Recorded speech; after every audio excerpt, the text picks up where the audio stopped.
Bueno, una vez más, aquí estamos con nuestro programa La Mirada al Pacífico. Saludamos a nuestros visitantes, a quienes nos ven, que les agradecemos mucho su atención. Muy buenos días, buenas tardes, buenas noches, dependiendo cuando vean este programa. Y como siempre, bueno, yo voy a saludar al equipo. Bueno, Alfonso. Hola, Marcelo. ¿Qué tal? Buenas tardes. Buenas tardes aquí, casi en la noche, porque, con el calor y la oscuridad. Ahorita vamos a hablar de eso. También a Roberto, a Manuel, a Edgar, que están como siempre atrás de las cámaras, haciendo posible todo este trabajo. Entonces, no sé, vamos a hablar un poquito, ¿quieres dar una actualización del asunto de la falta de energía eléctrica? ¿Qué día es? Siempre se me olvida, ¿qué día es? Es 16 de febrero. Hoy es 16 de febrero. ¿20 cuántos? 42. 42. 42 días sin energía eléctrica. Sí. Pues vamos, que no hay información nueva. La información nueva es la que ya todos ustedes conocen. Este programa, cuando salga, que es aproximadamente en 2 semanas, sí, ya estaríamos cumpliendo 2 meses sin electricidad. Vamos, recapitulando, pues la misma información. Se robaron el cableado de energía eléctrica una vez, luego se lo volvieron a robar 2 veces más. ¿Y por qué se pudo robar 3 veces en la misma semana? Pues porque a nadie le importa, ¿no? Aunque nosotros lo dijéramos, pues nadie vino, no se hizo nada. Y pues eso permitió que se pudiera seguir saqueando de manera indefinida. Entre las 4 de la mañana y las 8 de la mañana la primera vez, y el resto de los días fue aproximadamente entre las 11 y las 2 de la mañana, eso porque nos lo hicieron saber, ¿no? Sí. No se persigue en el sentido de que pues sería iluso creer que judicialmente se va a hacer algo, ¿verdad? El 99.9% de los delitos en México no se castigan, entonces no es nuestra lucha por ese sentido, ¿no? Sí. No, o sea, lo que voy es que no pugnamos por eso, porque sería una irrealidad. Lo único por lo que se pugna es pues que se restablezcan los servicios básicos, ¿no? Ahora, que el hecho de que los delitos no se castiguen no significa que esté bien, ¿verdad? No, claro. Uno no debería acostumbrarse a eso. Pues no. Sí. Entonces, pues eso, el museo ha seguido sacando este tipo de comunicados y pues estamos atrapados en un laberinto kafkiano, ¿no? De burocracia. Hay que leer a Kafka el proceso para entender esto. Claro, de hecho, eso es fantástico. Alguna vez yo me pregunté, cuando yo lo leí la primera vez a Kafka, me parecía muy pesado, ¿no? Me parecía malo, terriblemente malo, pero después yo entendí pues que ese era el propósito de su literatura, hacerte sentir mal. Sí, si tú lo lees y no te sientes mal, pues no. Sí. Inclusive se siente uno agobiado por ese mundo que se viene encima. El mundo del proceso, bueno, ya hablaremos. Y aquí es lo mismo, ¿no? Exactamente. Decía un amigo, ¿no? Un buen amigo, dice, tienes un problema muy fácil de resolver, pero en manos muy difíciles, ¿no? Claro. Todo el mundo se va a echar la bolita y nadie lo va a querer resolver. Sí. Entonces, pues, así es lo que hay y es lo que se tiene que hacer. Pero bueno, independientemente de eso, el museo continúa con ese programa, con el de navegando y con actividades internas, en la medida de lo posible. Y pues vamos a seguir aquí, porque en realidad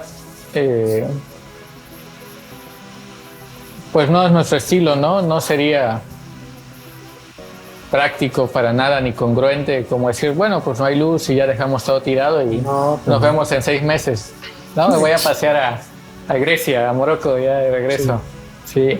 No se trata de eso. No, precisamente, bueno, precisamente por eso es que hoy vamos a abordar un tema que es, yo me gusta mucho este tema y que hemos denominado los viajes al fin del mundo. Estos viajes al fin del mundo son los que se realizan, expediciones marítimas que zarpan tanto de San Blas como de Acapulco durante el último tercio del siglo XVIII. Ahora, la pregunta es ¿por qué se hacen estos viajes? Porque no era nada sencillo llegar hasta allá. Estamos hablando de llegar hasta Vancouver, Alaska, las Islas Aleutianas, o sea, hasta el extremo norte de América del Norte, el extremo noroeste, para ser más preciso, de América del Norte. Entonces, ¿por qué pasa esto? Es decir, ¿qué es lo que motiva estos viajes? quiero comentar aquí que este tema lo vamos a desarrollar en 2 partes. La primera parte, que es la de hoy, vamos a dar los antecedentes, es decir, que por qué la corona española decide enviar estas expediciones al noroeste de América del Norte. ¿Cuál es la situación mundial y particular de la Nueva España para que esto suceda? Y en el segundo programa, en la segunda entrega, vamos a hablar del viaje, es decir, cómo se navegaba para llegar hasta allá, cómo fueron recibidos por los Nootka, los Inuit y Nootka, que eran los indígenas de toda esa zona, de la zona de Vancouver. Entonces, sin más preámbulo, vamos a ir a la primera parte, es decir, por qué o cuándo surge esta cuestión de la exploración al noroeste. Y esto viene de lejos. ¿Pero de qué año estamos hablando? Para allá voy. Esto viene de lejos, desde el siglo XVI. Lo que buscaban los europeos se motivó porque buscaban un paso... El estrecho de Anián. El famoso estrecho de Anián, o el paso de Juan de Fuca. Vamos a hablar de este personaje. Que facilitara la llegada desde Europa por el norte de lo que hoy es Canadá, o sea, por el Océano Glacial Ártico, hacia Asia, hacia China principalmente, para evitar la larga y difícil navegación hasta el Cabo de Hornos o el Estrecho de Magallanes, en la punta sur de América del Sur. Entonces, los europeos, sobre todo los ingleses, comienzan la búsqueda de este famoso paso del noroeste por el lado del Atlántico, mientras que los españoles, navegantes españoles, por el lado del Pacífico, es decir, zarpando desde Nueva España. En el caso de España, bueno, hablando de este personaje de Juan de Fuca, es uno que, pues, prácticamente le vende a la corona española la historia de que sí hay un paso del noroeste. De hecho, si no me equivoco, Cortés también buscaba el paso del noroeste. Sí, claro. Por eso es que descubre el mar de Cortés. Sí, esto es clave, fundamental, era algo importantísimo. Entonces, comienzan por el lado, decíamos, del Pacífico, siguiendo estas aseveraciones de Juan de Fuca, que resultaron totalmente falsas. Porque le vende, repito, la idea de que hay un estrecho, el famoso estrecho de Juan de Fuca, o paso del noroeste, o estrecho de Anián, todos estos nombres tenía, para poder pasar del Pacífico al Atlántico. Además está decirles que nunca lo encontraron, nunca se pudo pasar. Entonces, mientras los españoles arremeten por el Pacífico, los ingleses por el Atlántico. Y ahí viene toda la exploración de la parte del Atlántico que va Groenlandia, la bahía de Hudson, toda esa zona. Hudson, por cierto, muere ahí en esa búsqueda, porque los relatos que hay de estos exploradores son realmente escalofriantes. El caso de John Franklin, en 1847, famoso. Mueren todos de la expedición. Lleva 2 barcos, alrededor de más de 100 hombres, y todos murieron de hambre y de escorbuto. Cuando los encontraron, los restos de la expedición, 11 años después, en 1848, encontraron restos, o sea, esqueletos regados en la costa, en una parte de la costa, lo que sería hoy Canadá, a lo largo del camino. O sea, ahí fueron muriendo. Y entonces Ross, que es uno de los exploradores que, a instancias de la esposa de Franklin, que estuvo insistiendo con el almirantazgo, ya los traía los almirantes y todos los jerarcas del almirantazgo salían en sus carruajes, pero con las cortinas cerradas, porque esta señora estaba afuera y todo el tiempo les increpaba que fueran por su marido, que lo dejaron abandonado ahí. Total que cuando lo encuentra, Ross lleva a un médico que examina los restos y descubren que los huesos habían sido roídos, o sea, se comieron entre ellos. Pero el médico le dice: no sirvió de nada, porque el escorbuto es una enfermedad carencial. Por más que te comas la carne de una persona con escorbuto, no te va a servir de nada, no te nutre. Entonces, hay unos cuadros impresionantes de esa época, bueno, después, pero de lo que es el desierto del Ártico, esa soledad terrible. Hay uno impresionante, hay 3 tumbas que aparecen en un pequeño terraplén, y atrás una enorme masa de hielo, ¿no? Y todo que se pierde en una soledad terrible. Me hizo recordar lo mismo de Shackleton en el Polo Sur. ¿No? El frío y la soledad era tremenda. Hay otro que aparece puede ser una goleta, un pequeño barco, varado en el hielo en medio de un mar de hielo y al fondo unas montañas. O sea, es un paisaje enorme, enorme, enorme. O sea, es sobrecogedor, realmente sobrecogedor. Pero esto era lo que los atraía. El mismo James Cook, cuando descubre las Islas Sandwich, luego se va a buscar el paso del noroeste, no puede pasar, regresa a la Sandwich, y ahí, como decimos, pues resulta que hay una pelea con los naturales del lugar, lo matan y se lo comen. Sí, entonces Cook fue un hombre muy consecuente, según nuestra versión. ¿Por qué? Porque acabó en calidad de bocadillo en las Islas Sandwich. Ese nombre, por cierto, una pequeña nota, ese nombre se lo pone el mismo Cook a esas islas en honor de John Montagu, cuarto conde de Sandwich, que era primer lord del almirantazgo inglés, el mecenas de Cook, su amigo, su jefe, ¿no? Entonces le pone ese nombre de Isla Sandwich. Pero eso cambió con el tiempo y ahora esas islas se llaman Hawái. Por eso nosotros recomendamos a nuestros visitantes que cuando vayan a esas islas y los inviten a comer, se aseguren de estar en la lista de invitados, no en el menú. Bueno, dicho esto, entonces, el paso del noroeste. Trágica. Bueno, Hudson, el que le da la bahía, el nombre a la bahía que hoy lleva su nombre, ese es abandonado por su tripulación. Lo ponen en una lanchita junto con su hijo, en una lancha de remos, y una o dos personas más que eran sus allegados, ¿no? Sus incondicionales, y lo dejan en medio de la nada y se regresan a Inglaterra. Hubo un juicio por abandonar a Hudson en este lugar, pero no llegaron a nada porque no pudieron probar, según esto, de que lo habían abandonado, porque dijeron, no, pues se perdió, quizá qué pasó, ahí disimularon. Entonces, esto está lleno de historias de esta naturaleza, historias trágicas, pero también una y otra vez regresaban, hablaban de la atracción que ejercía el Ártico, es decir, encontrar el Polo Norte, ya después, ya en el siglo XVIII, siglo XIX, pero fue toda una aventura y muchos se comprometieron en esto y muchos ahí quedaron. Por cierto, el paso del noroeste ¿cómo podríamos decirlo? Lo atraviesa, o sea, por primera vez, ¿no? Pasa por este lugar, por el océano, Roald Amundsen, en 1909, un explorador noruego que también hace viajes a la Antártida, anda por el Polo Norte. En esa época, estamos hablando de principios del 20, finales del 19, principios del 20, esto era recurrente, todo el tiempo allí, patrocinado por la Real Sociedad Geográfica de Londres. De hecho, el monstruo de Frankenstein se va al Ártico. Sí, claro, sí. Claro, ahí termina, sí, por supuesto. Bueno, entonces, como pueden ver, hay una larga tradición en este tema. No solo eso, también en la literatura. Y cuando era el Ártico, ¿no? Porque hoy en día ya está descongelado. No, ya ahora es diferente, sí, han cambiado mucho las cosas.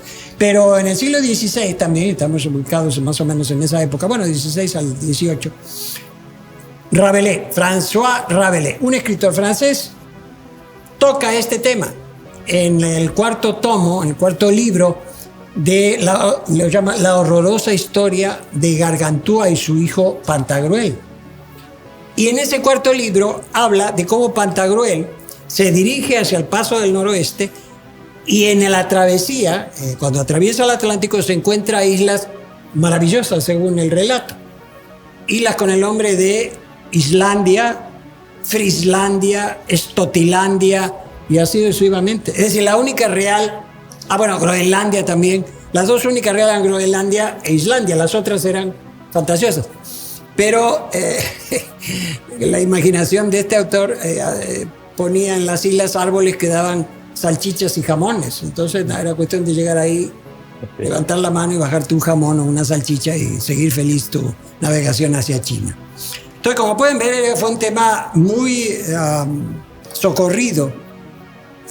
Una y otra vez se intentó encontrar este famoso paso, pero fue hasta 1909 que que se pudo lograr la primera travesía. Por cierto, fue la primera, pero durante largo tiempo pues casi fue la única, ¿no? Porque seguía cerrado hasta ahora a la fecha. Bueno, han cambiado las condiciones con este asunto del cambio climático, etcétera. Entonces y ahí andan peleando por los recursos del Ártico las grandes potencias que ya conocemos. Entonces, esta es una primera parte de todo este asunto. Ahora, la otra parte, es decir, ¿por qué España estaba interesada en esto? Estas tierras que eran la nada, ¿no? El fin del mundo. Prácticamente no había nada ahí. Sin embargo, la corona española descubre que esto es lo que detona las exploraciones al noroeste. Descubre que los rusos, después de la expedición de Vitus Bering, que descubre el estrecho de Bering, se empiezan a pasar desde Kamchatka, en Asia, a Alaska. Y ahí empiezan a establecer factorías. Llegaron bajaron por la costa de lo que hoy es cada parte de Canadá y Estados Unidos, casi llegaron hasta San Francisco, hasta la ciudad de San Francisco. Cuando se enteran de esto, bueno, ponen el grito en el cielo. La corte dice, bueno, ¿qué está pasando ahí? Pero no solo eso, porque también encuentran o descubren los merodeos ya de los ingleses en esa zona. El mismo Cook y luego George Vancouver, ya andaban ahí. Entonces, bueno, la corona se alarma y Carlos III le ordena al virrey de México, al segundo conde de Revillagigedo, pues que mande gente a ver qué está pasando ahí, cómo es posible que pase eso cuando eso era territorio de la Nueva España y en todo caso pues de España. Así las cosas, entonces, pero había otra cuestión. Esto es lo que detona, pero hay otra discusión, una situación muy interesante, porque en el fondo también está una concepción de naturaleza geopolítica. Es decir, en la corona estaban divididas, no así tajantemente, pero había opiniones diversas acerca de hacia dónde desarrollar la Nueva España o el Imperio Español en estas tierras. Entonces había unos que sostenían que la cuestión era hacia el norte y otros que hablaban hacia el oeste, es decir, hacia Filipinas. Esas eran dos posiciones relativamente encontradas. Por cierto, uno de los defensores de la primera, es decir, del desarrollo hacia el norte, fue José de Gálvez, que fue un visitador de la corona que llegó aquí en 1785.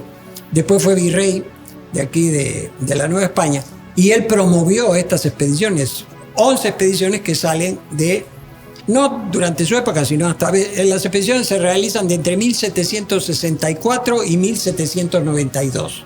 Las 11 expediciones, zarpando de aquí y de San Blas, como ya dije.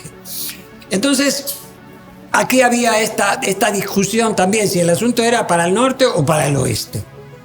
Obviamente, parece ser que la posición que se impuso fue la de hacia el norte. Porque a raíz de eso, y esto es bien importante, José de Gálvez promueve la fundación de el emplazamiento de San Blas para dar servicio, o sea, crean ahí una pequeña base, un destacamento naval que tuvieron muchos problemas para completar los oficiales porque no había oficiales de la Marina Real como debería ser según los reglamentos. O sea, un establecimiento de estas características debería tener tantos oficiales de tal rango, etcétera, pero no los había. Entonces costó mucho trabajo y aparte por la zona insalubre, muy difícil, pantanosa. La parte de abajo de San Blas es muy insalubre. Por eso abajo dejaron el astillero, porque fundaron un astillero ahí, que por cierto fue el mejor astillero del Pacífico mexicano durante esa época. Y luego al pueblo lo pusieron arriba, en la parte que hay un cerrito ahí está la contaduría, que es prácticamente el único edificio que queda de esa época ahí en San Blas. Ahí, por cierto, con unos amigos estábamos pensando en instalar ahí el Museo del Pacífico. Cuando empezamos con esto, ya por el año 2000, inclusive, bueno, es una historia que ya voy a contar. Pero bueno, entonces está esta situación y no solo fueron expediciones marítimas, porque también se hizo una gran expedición terrestre. Es decir, José de Gálvez planea por los dos lados, por tierra, o sea, saliendo de pues de las tierras del norte, ¿no? Estamos hablando de, pues en este caso de San Blas, no antes de San Blas, sino de lo que sería ahorita la parte de Michoacán, por ahí, y por mar, desde San Blas y desde Acapulco. Entonces, llegar a toda esta región. No, las expediciones por tierra no fueron muy exitosas, se tropezaron con Baja California. Y Baja California, la península de Baja California no era precisamente una zona agradable, es decir, una zona árida, muy difícil, con pueblos originarios muy combativos. Los guaycuras ahí les dieron muchos problemas a los españoles. Por ejemplo, una de las primeras expediciones que manda Cortés hacia el norte, a la Baja California, porque oyeron el asunto de las perlas, que había, que eran perlerías muy ricas ahí. Pues mandó 2 barcos, se hicieron aquí 2 galeones, y los mandaron para aquella zona. No le fue bien porque uno de ellos naufragó. Vino una tormenta y por ahí por Nayarit, costa de Jalisco, lo que es Jalisco, Nayarit, se fue a pique. Y el otro llegó a la Bahía de La Paz, pero tuvieron que salir corriendo porque los guaycuros estaban ahí y no les gustaba nada tener gente extraña en sus tierras. Entonces tuvieron que salir. Sin embargo, las expediciones por mar fueron con menos problemas. ¿A qué me refiero con menos problemas? Indudablemente no era una navegación fácil. Vamos a hablar de esto en el próximo programa, pero hay que decir algo. La navegación hacia el norte, desde las costas de México, es complicada porque, en primer lugar, tienes que librar la corriente California, la que usaban los barcos de la ruta Acapulco-Manila cuando llegaban a la costa de América del Norte, y con esa corriente que baja, que se llama corriente California, bajaban hasta Acapulco. Entonces hay que librar esa corriente porque es corriente. Entonces te tienes que abrir para poder librar esa corriente. Estamos hablando de la navegación a vela, que ahora es diferente. Entonces, pese a estas dificultades, bueno, zarpan estas expediciones.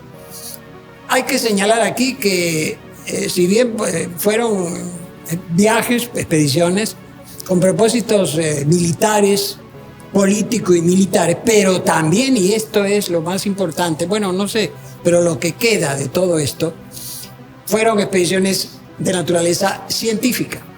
Estamos hablando del final del siglo de las luces, del siglo XVIII, el siglo del saber, todo este asunto. En estas expediciones participa, inclusive, le llamaban sabios mexicanos, como Alzate, Antonio de Alzate, o José Mariano Mociño, un naturalista muy importante, muy famoso. Acabó con Linneo en Francia, el de la clasificación de las plantas. Toda una eminencia este hombre. Era originario de la zona de Valle de Bravo. Bueno, él precisamente viaja en la original de este modelo, la fragata Nuestra Señora de los Remedios, hacia allá, en 1789, si mal no recuerdo, y hace... Esto es muy importante. Primero escribe un libro que se llama Noticias desde Nootka. Nootka es una pequeña bahía que está en la isla de Vancouver, allá lo que ahora es Canadá. Y ahí es el asentamiento español, ahí se instalan los españoles.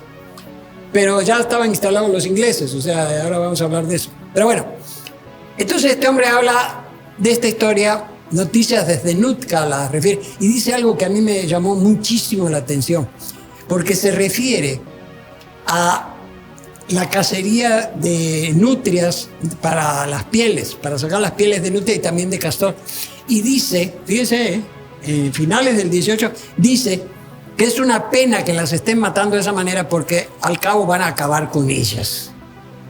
O sea, un pensamiento muy extraño en esa época, es decir, no había un pensamiento en torno a que se va a acabar, como ahora, que se va a acabar la naturaleza y el cambio climático. Eso no existía. La naturaleza era absolutamente, era eterna. No solo eterna, era inconmensurable. Entonces nunca se iba a acabar.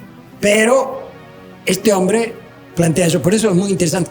Y al mismo tiempo hace el primer diccionario español inuit. Inuit, que es el nombre originario de los esquimales de esa época, también es el nombre de su lengua, de su idioma.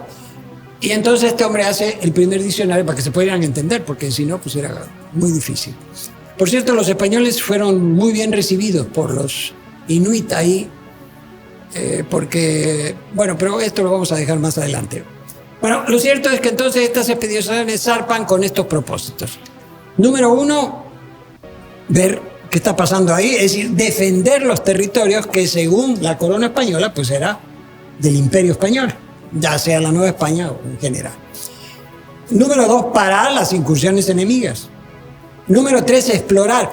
Esto de la exploración era muy importante, por eso estos viajes generaron un acervo que tenemos aquí, parte de ese acervo de cartas con los accidentes costeros. Prácticamente cartografiaron casi toda la costa de Vancouver hasta Alaska, o sea, un trabajo realmente impresionante. ¿Por qué la importancia de esto? Porque la información es poder. Y esta información era celosamente guardada, de que no, las potencias enemigas no tuvieran acceso a esto, porque entonces les iban a llegar. Pero al mismo tiempo, la ciencia de la época, ¿qué hacían? Bueno, juntaban piedras como muestras de minerales, hacían herbarios, dibujaban las plantas, dibujaban a los animales, los disecaban, los dibujos del siglo XVIII, ¿no? O sea, con una perfección casi fotográfica.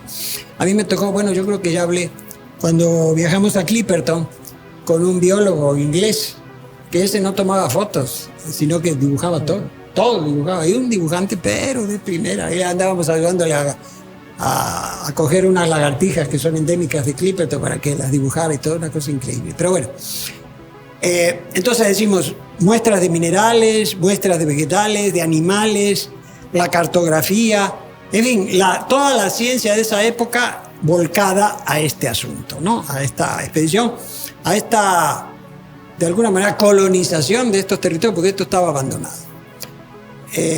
Sin embargo, las alarmas se encienden cuando la corona española recibe una notificación de su embajador en Gran Bretaña que dice que se están preparando viajes para esta zona. Entonces, bueno, pues la corona reacciona y por eso la insistencia de Carlos III para que salieran estas expediciones. Entonces, el panorama aquí hay yo hablaría de una doble causa para estos viajes. Número uno, la búsqueda del paso del noroeste. Eso sí que ya viene. Se podría abundar mucho sobre este asunto. Pero bueno. Y número dos, esta cuestión de la expansión o el cuidado de los territorios de la corona en aquellas regiones. Porque a los españoles, cuando descubrieron que tanto Cook como Vancouver andaban por ahí, pues no les gustó para nada el asunto. Los eternos enemigos se la pasaron peleando 200, 300 años entre ellos. Entonces, esto generó este interés. Ahora bien, el mismo Malaspina, cuando Malaspina llega aquí, en la expedición Malaspina en 1790, aquí recibe las órdenes, porque él iba a seguir rumbo al Pacífico.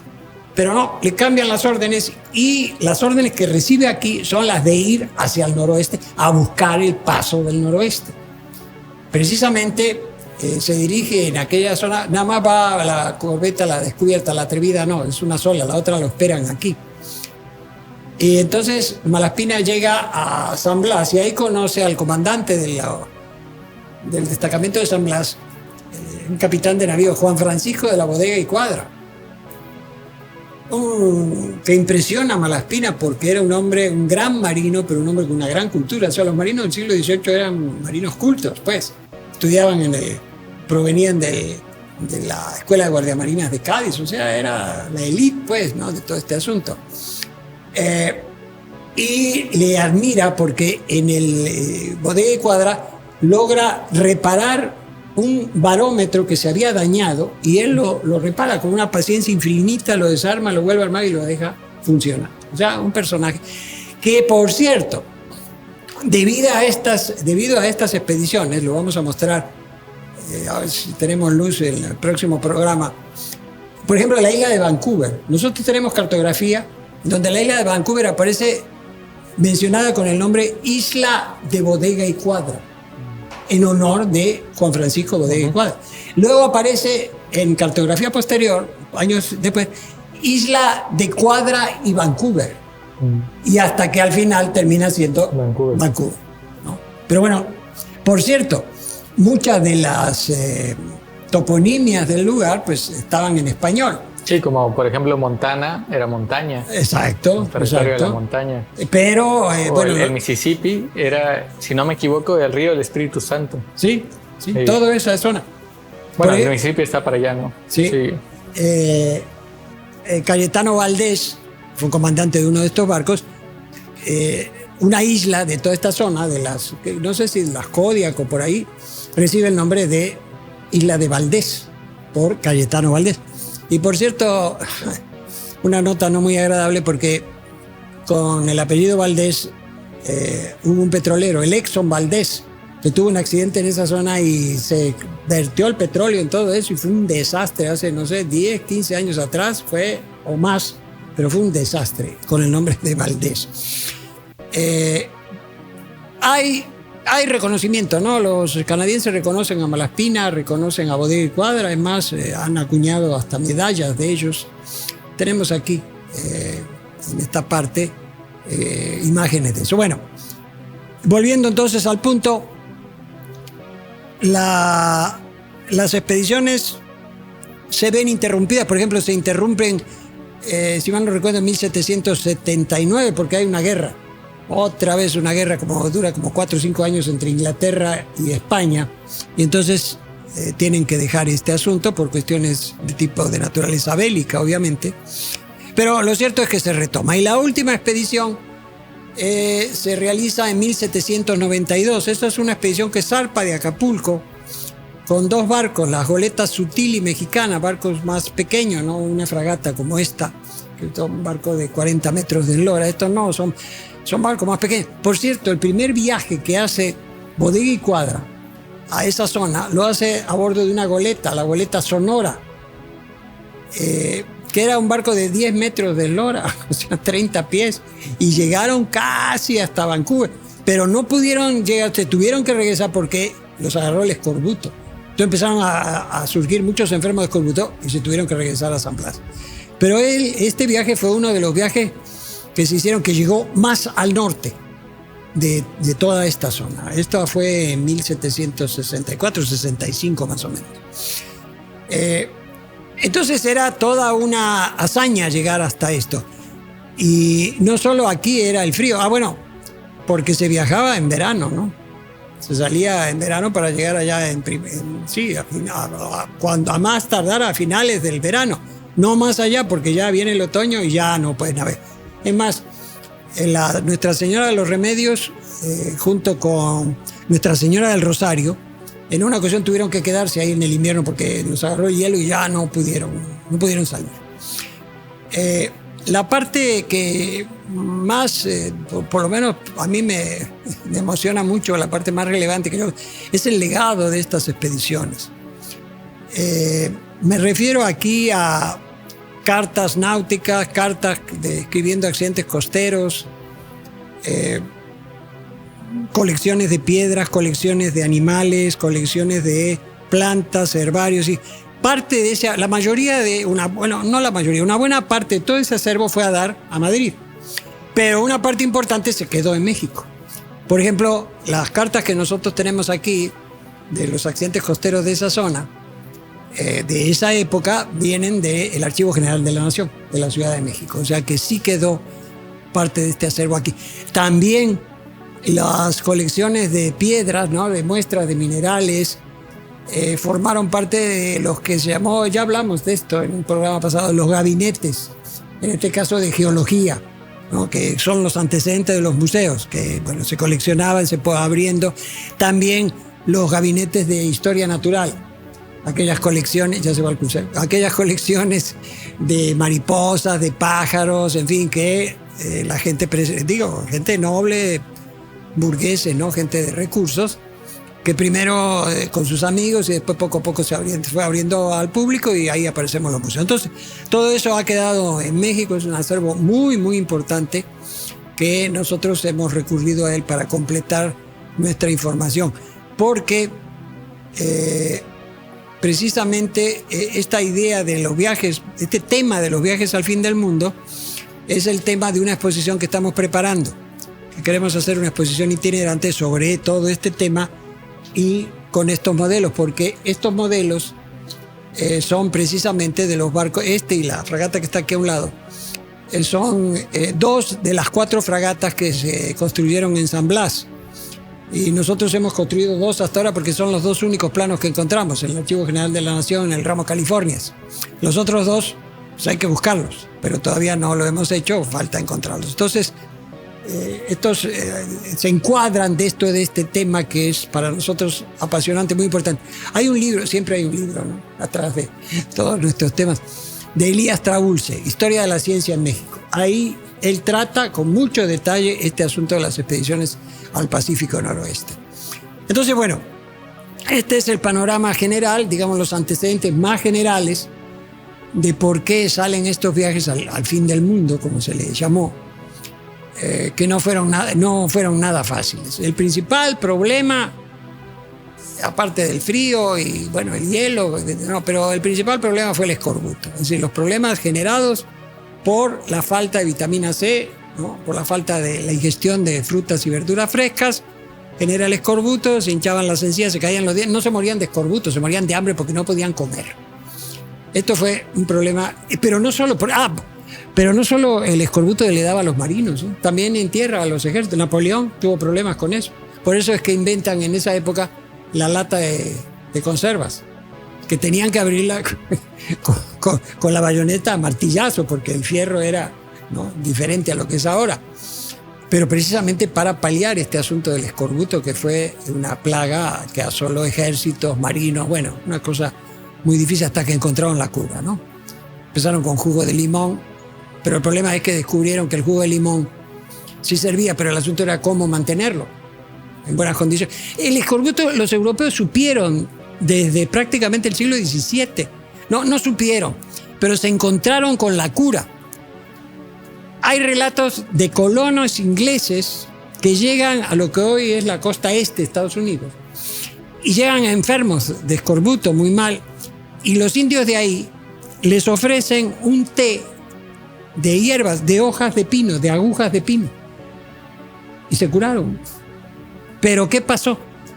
En ese tiempo no podían asociar la cura con la enfermedad.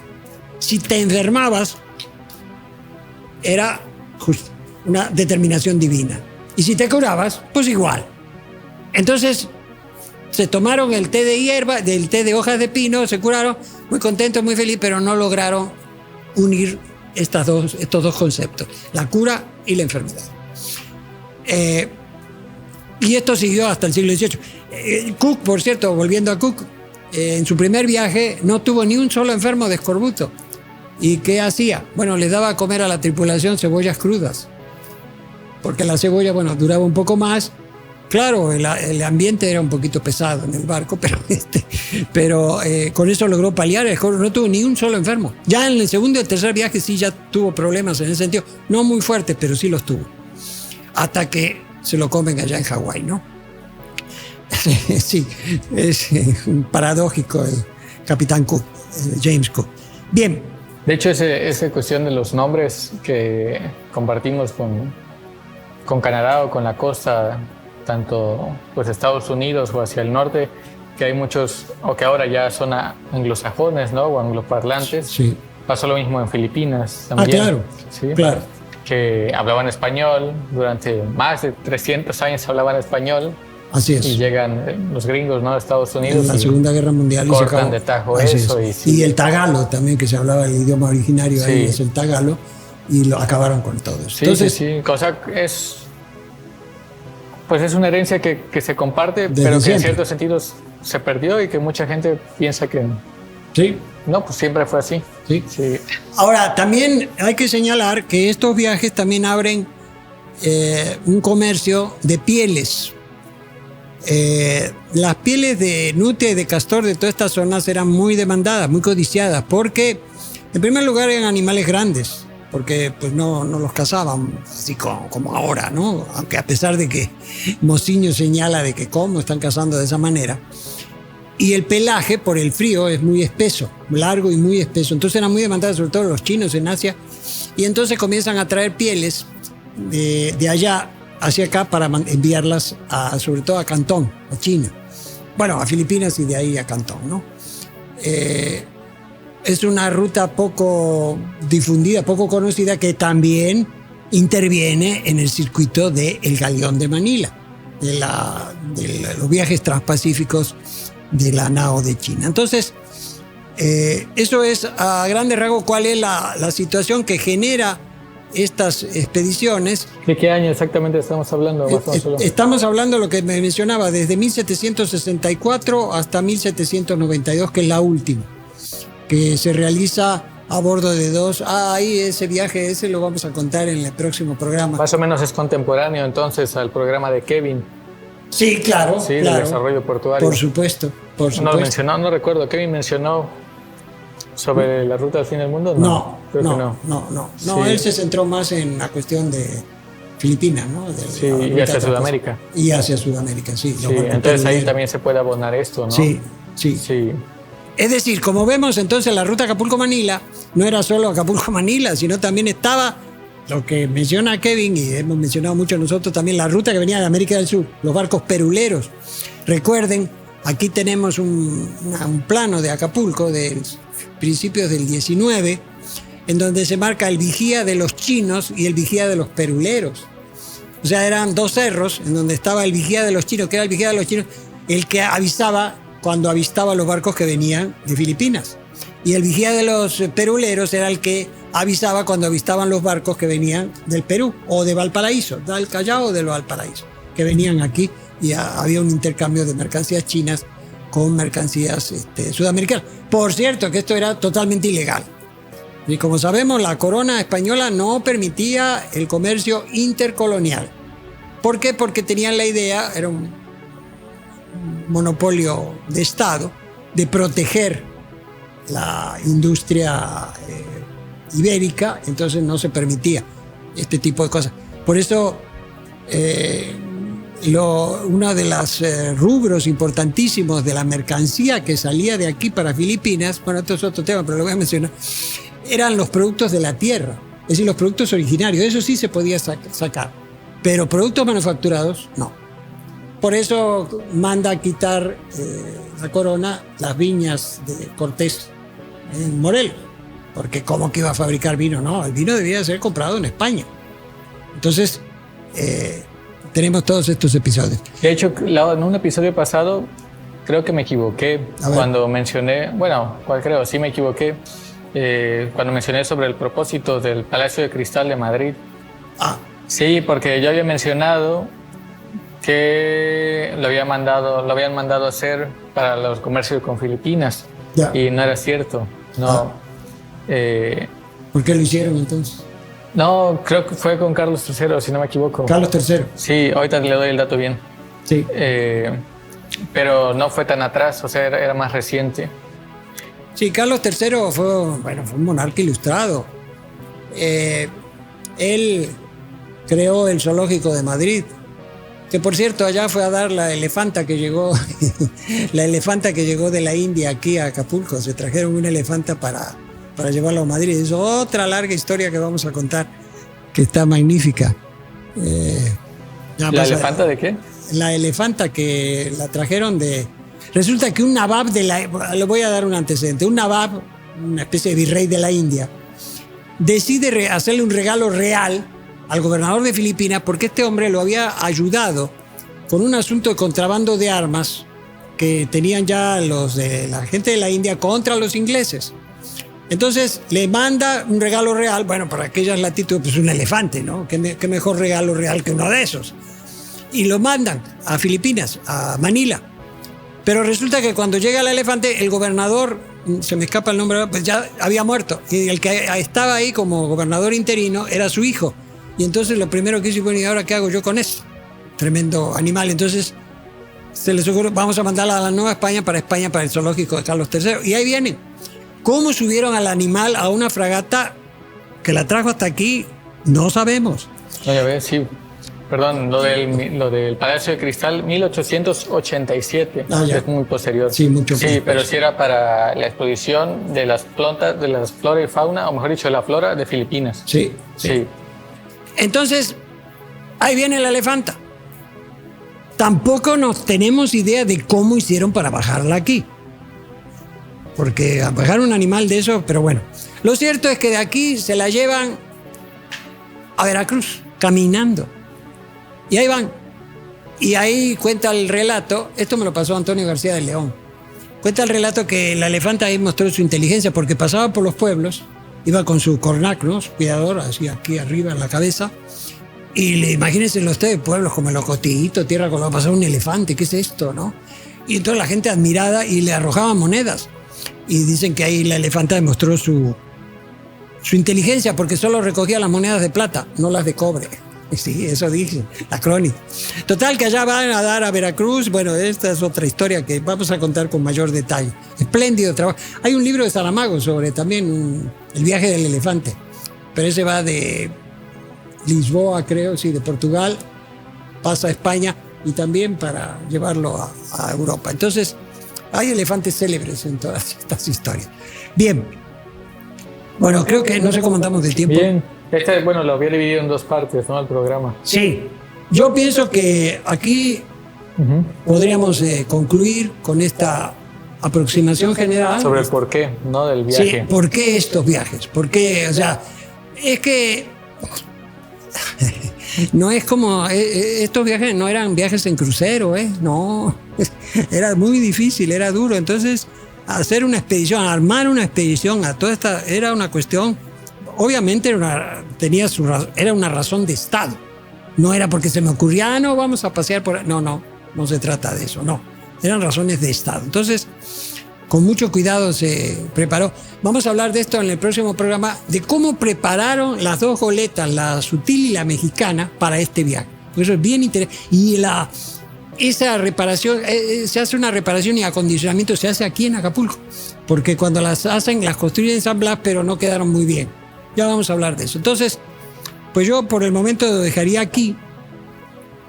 No sé si hubiera algo más que tengas por ahí presente. No, pues era el siguiente programa. Sí, y por supuesto que en el siguiente programa nos vamos a dar vuelo con este modelo. Vamos a ver en detalle este modelo porque sí es un modelo de uno de los barcos que anduvo por aquellas regiones. Entonces, pues sin otra cuestión, pues yo quiero agradecer su atención. Quiero agradecer a nuestros compañeros, a Roberto, como a Manuel, a Edgar, a Alfonso, por supuesto, a todos ustedes por su atención y los invitamos a que sigan nuestro programa, que sigan nuestros cortos. Que sean pendientes si ya regresó la luz o no. Sí, precisamente sí. Llamamos a estar pendientes, a que nos ayuden a difundir este problema, más bien que nos ayuden a encontrar la solución a este problema. Que tiene solución, ¿no? Vamos, sí, claro. Es bastante sencilla. Apenas vino la otra vez la CFE, cuando nosotros ni siquiera mencionamos nunca nada de la CFE. Sí. ¿No? Sí, que o sea, ya se ha dirigido a las instancias correspondientes para que se le dé solución. Pero estamos en eso. Entonces... Estamos todavía atrapados en ese laberinto kafkiano. Sí. Y... Peor que el laberinto de la soledad. Porque eso y pues vamos, en realidad... parece poca cosa, pero no, porque el calor, para quienes son de Acapulco, en un interior como el museo, que prácticamente no tiene ventanas, porque está la celosía, ¿no? Cubriendo. Sí, que por cierto, que no nos impide el paso de la luz, pero nos protegieron de Otis. Sí. Eso es la paradoja. Sí, de hecho no se volaron tampoco los aires acondicionados, porque son al interior, ¿no? Sí, la celosía. Así es. Sí. Y vamos a ver en detalle este modelo. Bueno, los dos modelos que tenemos aquí de las fragatas construidas para las expediciones al noroeste. Y ese es el otro tema, que la madera o las maderas, ese por el calor, otro problema. La humedad, tienden, ¿no? También los impresos, todos se deterioran. Entonces estamos en una situación... Es importante que se atienda el tema de la luz para la preservación del acervo. Así es. Sí. Muy bien, entonces, una vez más, agradeciendo su atención, esperando que ya haya sido de su agrado este programa, y pues nos despedimos hasta la próxima. Muchísimas gracias.